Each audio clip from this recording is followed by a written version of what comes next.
Next question is from Mr. Brass. He says,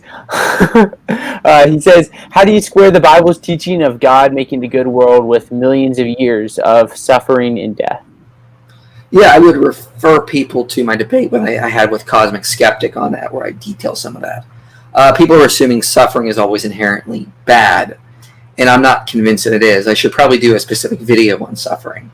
But, so how do you square the Bible's teaching of God making a good world with millions of years of suffering? So, let's think about that, for example. If suffering is so inherently bad, then we ought to end it wherever it actually is, in nature.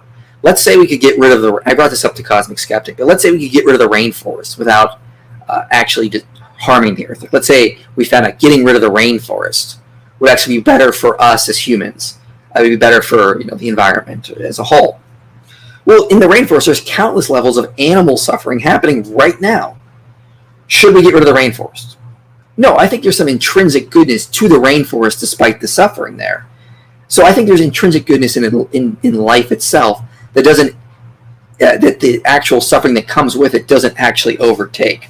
So I don't think the fact that suffering existed along with life is a good enough reason to say that the creation itself is not good, or that God cannot use that for good.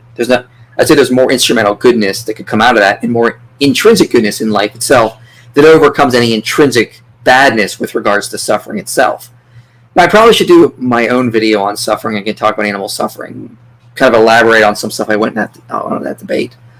But it probably won't be until maybe May of next year, because I need to get the Exodus done by April, and to get there, I got to get all my other videos on archaeology done first.